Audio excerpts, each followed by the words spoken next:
vamos falar agora de um time que é quem deu a vida a Vinícius Júnior no mundo do futebol. Pois é. O Big Boys mandou falar outra coisa, mas eu não caio nesse joguinho dele. Eu queria ouvir o que ele falou. Quando eu chamar o VT, eu te conto. Fecha o microfone, hein, DJ Careca.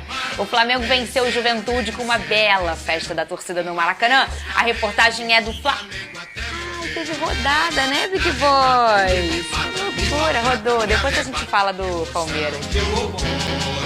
O Maracanã vibrou quando o Gerson entregou a bola para o Gabigol cobrar o pênalti. Ele foi lá, bateu com categoria e fez o segundo do Flamengo sobre o Juventude. Desempatando o jogo e tirando um peso das costas, o gesto tradicional para celebrar o feito andava em falta ultimamente. A torcida não comemorava um gol do Gabigol há mais de 3 meses. Ele acabou com o maior jejum dele pelo Flamengo. Foram 14 jogos em branco. O último tinha sido contra o Criciúma, também de pênalti. Todo atacante passa por fases goleadoras, depois fases de seca, entre aspas, e voltar a quebrar esse jejum aí é importante tanto para o Gabi como para o Plata, e são jogadores importantes para mim. O Flamengo abriu o placar logo aos 7 minutos. Gabriel espalmou o chute do Arrascaeta. No rebote, Michael teve calma para fazer o primeiro dele depois de se recuperar da lesão na coxa. Fico feliz por poder marcar, fico feliz de poder contribuir com algo, mas o mais importante não é eu fazer gol, o mais importante é nós sairmos vitoriosos.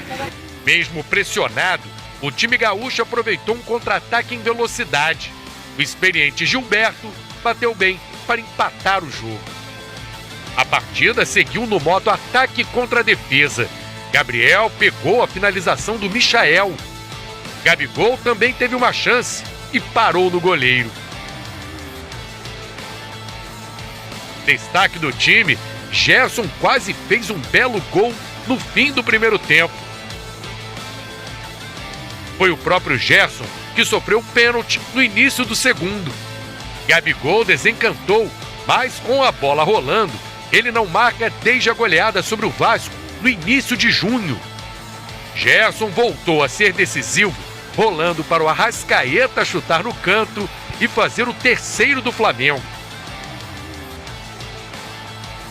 Quando todos esperavam uma goleada, o Juventude diminuiu com Edson Carioca. Mas o Flamengo tinha o Gerson. Com outra assistência dele, Gonzalo Plata fez o primeiro pelo clube e fechou o placar em 4-2. A essa altura, a torcida já provocava o Atlético Mineiro, adversário na final da Copa do Brasil. Mas antes, tem o jogo contra o Inter pelo Brasileiro. O que eu miro agora é esse jogo, né? Claro que a final tá aí, a final é o jogo do ano, né? no quesito final, e todo mundo sabe a importância que tem esse título aqui, jogar na frente da nossa torcida, e preciso de todo mundo. Então, alguns vão jogar e outros vão descansar, mas sempre pensando em vencer do Inter, que é o mais importante. Vene Casagrande, o que é o Gerson, né? É a temporada dele. O Flamengo é o Gerson agora, o Vene, pra você? Olha, vou ser bem sincero, Fernandinha Maia, pra mim não é nenhum absurdo e eu considero isso, o Gerson, hoje, o melhor jogador do futebol brasileiro. Óbvio que tem o Luiz Henrique também, e assim, é super aceitável, mas a minha opinião é o Gerson. Eu acho que o Gerson, ele merece ser eleito o melhor jogador do futebol brasileiro, inclusive merece ser titular na seleção brasileira. O Dorival Júnior deve estar observando esse jogador do Flamengo, porque o que ele está jogando de bola já há muito tempo é algo assustador. Mesmo quando o Flamengo estava vivendo uma péssima fase ainda dos tempos do técnico Tite, o Gerson estava jogando bola. Mesmo na ausência dos principais jogadores do Flamengo durante a Copa América, o Gerson jogou muita bola. E o que me chama a atenção é que não é só a parte técnica e tática dele, mas a parte física dele. Ele, nesse jogo contra o Juventude, se eu não me engano, aos 42 do segundo tempo, ele deu um pique, uma arrancada que me chamou muita atenção. Então, assim, em todos os pilares, em todos os pontos importantes de um atleta, o Gerson está se destacando. Então, assim, com todo o respeito a quem pensa diferente, mas para mim, hoje, o Gerson é o melhor jogador do futebol brasileiro, sem sombra de dúvida. Pedrosa, se a gente está falando do Gerson, o melhor jogador do futebol brasileiro aí na opinião do Vene, o que a gente pode falar é que a arbitragem brasileira está, assim, irritando o povo, né? E uma das irritações para algumas pessoas, naturalmente, foi a expulsão do Nenê. Pra você, não sei se todo mundo viu, né? Mas o Nenê fala um negócio lá pro árbitro, fala um baralho no final e ele ganha um segundo amarelo, então um vermelho por falar esse palavrão e o árbitro se sentiu ofendido. Você achou justa a expulsão do Nenê, ô Pedrosa? E Não. o pênalti também, Eu discordo do pênalti, acho que não foi pênalti, assim como vários outros não foram dentro da rodada. Eu discordo da expulsão, eu acho que é um ego de cristal do Braulio patético, tá? Ele expulsar o Nenê porque o Nenê xingou um palavrão ali que nem foi direcionado pra ele. Se fosse direcionado pra ele, eu até concordaria com o Braulio. Mas foi um palavrão que a gente fala aqui, inclusive o Carioca, o Rio de Janeiro, que o Nenê não é carioca, mas viu aqui há muito tempo, que é um palavrão que é quase uma vírgula, assim. E pra ser muito honesto, se for expulsar todo mundo que xinga sem direcionamento, vai acabar o futebol brasileiro, porque todo mundo xinga dentro de campo. Então assim, eu acho que foi um ego de cristal bizarro do Braulio, uma expulsão vergonhosa que aconteceu nesse jogo contra o Juventude. Já aconteceram outras assim, mas isso novamente respinga no que a gente já fala aqui, que é o maior problema do futebol brasileiro. O campeonato da CBF, ele é manchado rodada após rodada por conta dos seus árbitros. A gente teve pênalti que não aconteceu no jogo contra do Vitória e Fluminense, a gente teve pênalti que não aconteceu no Palmeiras e Fortaleza, esse jogo do Maracanã também, não que isso tenha feito o Flamengo vencer, eu acho que o Flamengo produziu para meter 3-4 mesmo. O Flamengo foi superior ao Juventude, mesmo que o Juventude seja muito valente. Mas assim, a arbitragem do futebol brasileiro em todos os aspectos, para todos os clubes, é vergonhosa. Não tem critério, por isso que eles são afastados, daqui a 15 dias eles voltam, aí vão começar a apitar jogo de alto nível de novo, aí eles erram, novamente eles vão ser colocados na reciclagem, e a CBF tá sempre assim, ó, rindo e estragando o produto do futebol brasileiro. Novamente, essa expulsão do Nenê foi vergonhosa, mas foi só mais uma vergonha que aconteceu dentro da rodada do Brasileirão. Você concorda com a expulsão, Venê? Com a expulsão do Nenê. Não é que eu não concorde, assim, eu não vou achar um absurdo, mas também a gente não pode normalizar a falta de respeito que acontece em alguns jogos. Eu entendo o Pedrosa dizer que beleza, o árbitro quis chamar a atenção, só que não é a primeira vez que acontece. Então, assim, já aconteceu com o Gabigol em duas oportunidades. E errado. Em 2020 eu também acho. e em 2021, contra o Bahia, se eu não ele me engano. tava de costas, ele Erraram dá um duas soco vezes. no Esse chão. contra o Bahia eu achei um absurdo na ocasião. Só que assim, eu acho Ele que a gente xinga por também... nada, Não, né? e tem jogador que só falta bater no árbitro verdade. e não toma amarelo. O meu verdade. ponto é o não toma nem seguinte, amarelo. o meu ponto é esse, era exatamente onde eu ia falar. O problema é que nem todos os árbitros seguem o que o Braulio seguiu nessa partida do Nenê. Posso dizer, nem o Braulio segue o que ele seguiu. Nem o Pois Braulio. Esse é o beleza. problema. Só que nós não podemos normalizar a falta de respeito que Mas foi acontece falta de em respeito, muitos jogos. Vene. Você tá de cabeça quente. Ó, você tá de cabeça Pedrosa, quente. no entendimento do O árbitro. entendimento dele é vergonhoso. É vergonhoso. Mas se ele usar também que eu não te fiz uma pergunta, baralho. Ele não xingou o Braulio. Ele tá falando ali no calor do futebol. Se for pra podar palavrão no futebol, acaba Acabou. o futebol O brasileiro. problema é o seguinte, Acaba o futebol que a brasileiro. gente está normalizando muito a falta de respeito que acontece dentro do futebol Mas não foi brasileiro. o caso, eu não estou Vene. dizendo Eu que também foi o acho que caso. não. Eu não estou dizendo Eu tô que com foi o Pedrosa. caso. Eu vou pegar um exemplo que para mim foi emblemático. O João Gomes na seleção brasileira, e o João Gomes estava já há uma temporada na Premier League, o João Gomes na seleção brasileira teve um pênalti que foi muito mal marcado. Na ocasião era ele que estava no lance. E ali todo mundo tentou reclamar com o árbitro e o próprio João Gomes falou assim, não reclama. A decisão já foi tomada. Assim, demonstrando respeito ao árbitro, mesmo entendendo que ele estava errado. Isso não acontece lá fora, isso acontece aqui no futebol brasileiro. Isso acontece lá fora, Vene. É Pouco, que lá fora não deixa. Muito pouco. É que lá fora não deixa, é diferente. Aqui, a todo momento, a gente vê jogadores faltando respeito com o árbitro. E eu não É tô aqui porque a todo defendendo... momento tem um pênalti que o gol do Fluminense é absurdo marcado. Beleza, Ninguém tá aguenta nada, mais. então foi a vítima, Só que pô. nós não podemos normalizar a falta de respeito dentro do futebol brasileiro. Isso não é falta de tá respeito. acontecendo. Isso acontece. Gente, outro dia eu fui ver um jogo sub-20, sub-17. A garotada faltando um respeito absurdo com a arbitragem, xingando o árbitro. Não Mas dá olha pra só, ser eu assim. entendo o que você quer dizer. Então faz o seguinte, senta lá todos os árbitros do Brasil. Ó, a partir de hoje, todo mundo que xingar vai tomar um Mas amarelo. aí a gente vai entra tomar um justamente monte aqui de... na crítica, Não, mas que é a falta de critério Aí na vai tomar um monte de arbitragem. É onde amarelo, eu quero eles chegar. vão sentir medo e pode ser que mude. Eu acho que não, porque é cultural, tá? A gente não pode toda hora a gente querer se comparar à Premier League Não, e tal. não é- Tem coisas que vão ser diferentes. O nosso jeito A de gente viver não pode é diferente, achar que tudo é falta de diferente. educação é cultural, Com Fernandinho. certeza, mas não é só falta de educação, Vinícius. Isso pra mim é falta de Foi educação. o que o Pedrosa falou, às vezes o cara quase dá um tapa na cara do árbitro, o árbitro não faz nada. O árbitro que não faz nada é o errado. Não é o árbitro que se sentiu ofendido e acabou duas expulsando? vezes. Ele tem um ego de cristal. O Braulio ontem tem um ego de cristal, simplesmente porque o futebol é um jogo jogado. Tá todo mundo ali à flor da pele, todo mundo querendo vencer, todo mundo ali tá jogando o jogo da vida. Era o jogo da vida pro Nenê, era o jogo da vida pro Flamengo. E quando você tem uma situação de que você não ofende o árbitro de forma direcional, se ele falasse assim, Braulio, vai... Mas aí a gente entra numa outra discussão. Ok, realmente, porra, isso não existe. Agora, eu não te perguntei, o que eu te perguntei? Baralho.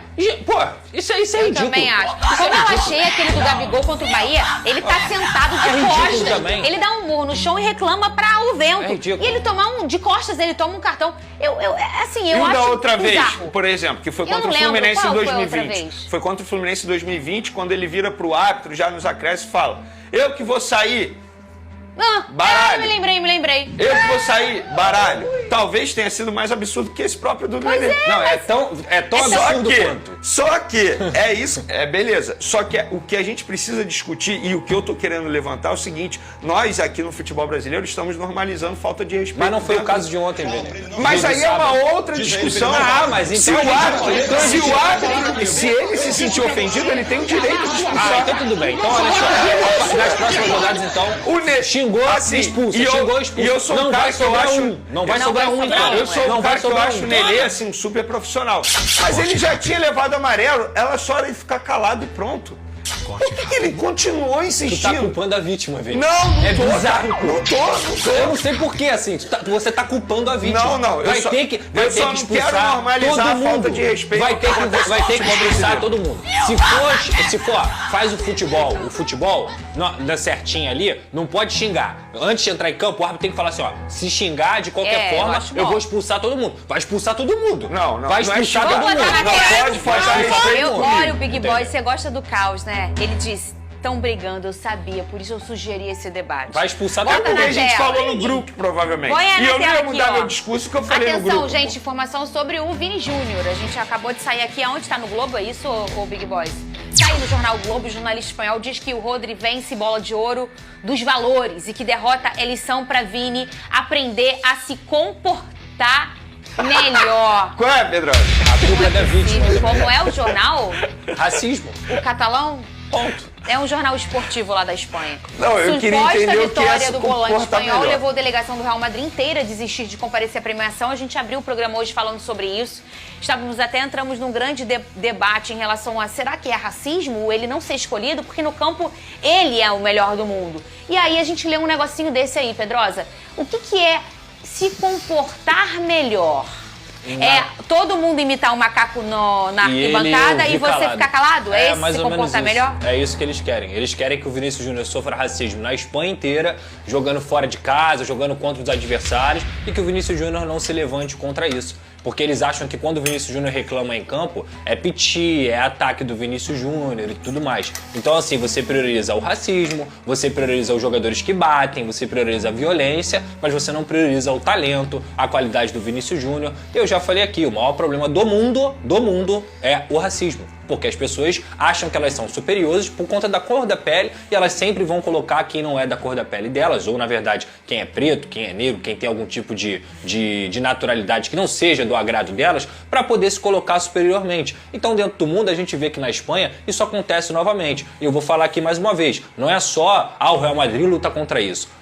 Teve o jogo do Barcelona no Real Madrid, Rafinha e Yamal, e também o outro jogador negro do Barcelona, que agora eu esqueci, o Ansu Fati. Eles sofreram racismo dentro do Santiago Bernabéu. Então, assim, é um problema cultural da Espanha, do mundo também, mas da Espanha principalmente, que se mostra a todo momento, a La Liga, que é conivente com isso, os clubes que são coniventes com isso, Atlético de Madrid, os caras fazem até organização para poder xingar o Vinícius Júnior, no Valência a mesma coisa, é uma liga racista. E os jornalistas se mostram da mesma maneira. Sabe o que eu falo?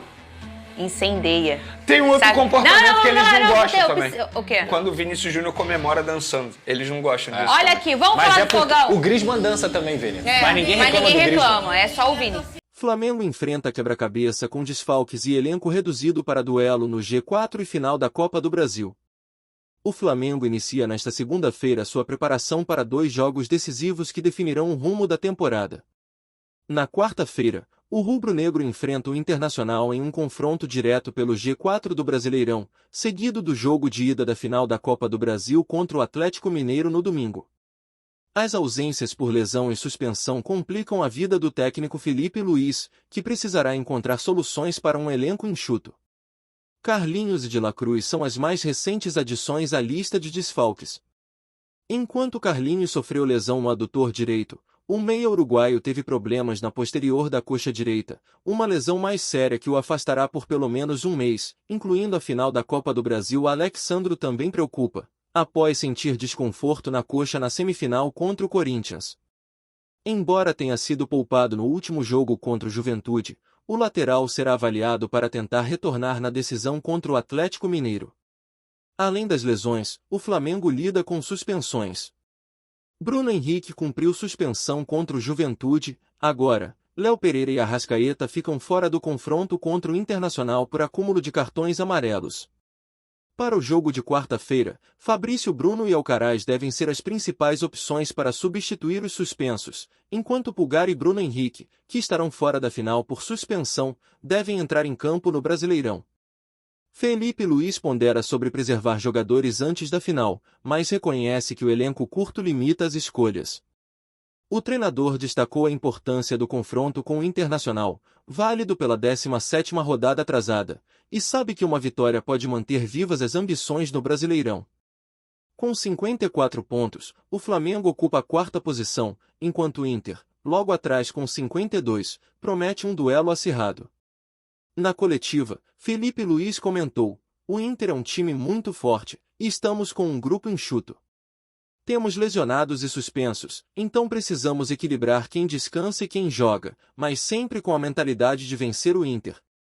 Para a final da Copa do Brasil, além de La Cruz, o Flamengo também não terá Bruno Henrique, que cumprirá a suspensão após ser expulso na semifinal. No jogo contra o Juventude, Everton Araújo e Michael se destacaram como alternativas para enfrentar o Atlético Mineiro. Michael, que se recupera de uma lesão na coxa, marcou um gol e ajudou na jogada do terceiro, anotado por Arrascaeta. Everton Araújo, por sua vez, surpreendeu com uma atuação segura, ganhando pontos com o treinador. No entanto, para o duelo contra o Atlético Mineiro, Felipe Luiz precisará lidar com mais um problema: a suspensão de Pulgar. Entre as alternativas, o técnico pode avançar Léo Ortiz para o meio-campo, escalar Alan, ou até utilizar Everton Araújo como volante e Alcaraz na vaga de La Cruz. Com apenas 2 sessões de treino antes de viajar para Porto Alegre, o Flamengo se concentra no duelo contra o Internacional. Após o retorno na quinta-feira, o elenco inicia imediatamente a preparação para a final da Copa do Brasil, com mais 3 dias de treinos antes do confronto decisivo no domingo.